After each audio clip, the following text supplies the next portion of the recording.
నా సింగరేణి కార్మిక ఉద్యోగ సోదరులందరికీ మీ పొంగులేటి శ్రీనన్న నమస్కారాలు. మార్పు కోసం, గనుల మనుగడ కోసం, సింగరేణి ఉజ్వల భవిష్యత్తు కోసం ఈ నెల 27 జరిగే సింగరేణి ఎన్నికల్లో ఐఎన్టీసీకి భారీ విజయాన్ని అందించాలని మనస్ఫూర్తిగా మీ అందరినీ కోరుతున్నాను. 6 గ్యారంటీలతో ఐఎన్టీసీ మీ అందరికీ అభయం ఇవ్వనుంది. నూతన అండర్ గ్రౌండ్ బొగ్గు గనులను ప్రారంభిస్తాం. నిరుద్యోగులకి ఉద్యోగ అవకాశాలు కల్పిస్తాం. సింగరేణి బొగ్గు గనుల ప్రైవేటీకరణను కాంగ్రెస్ పార్టీ పూర్తిగా అడ్డుకుంటుంది. సింగరేణి కార్మికులందరికీ సొంత ఇంటి పథకం అమలు చేస్తాం.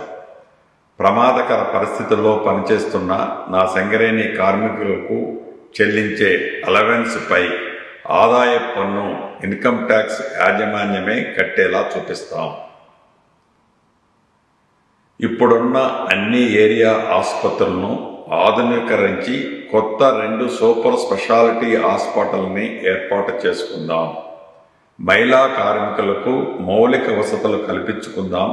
అండర్ గ్రౌండ్ దించకుండా సర్ఫేస్లోనే ఉద్యోగం కల్పిస్తాం.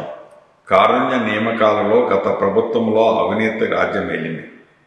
మన ప్రభుత్వంలో కారుణ్య నియామకాలను పారదర్శకంగా అర్హులైన ప్రతి ఒక్కరికి అవకాశం కల్పిస్తాం. వీటన్నిటినీ దృష్టిలో ఉంచుకొని ఐఎన్టీసీ గడియారం గుర్తుపై ఓటేసి మంచి మెజార్టీతో గెలిపించాలని మనస్ఫూర్తిగా మీ అందరినీ కోరుకుంటున్నాను.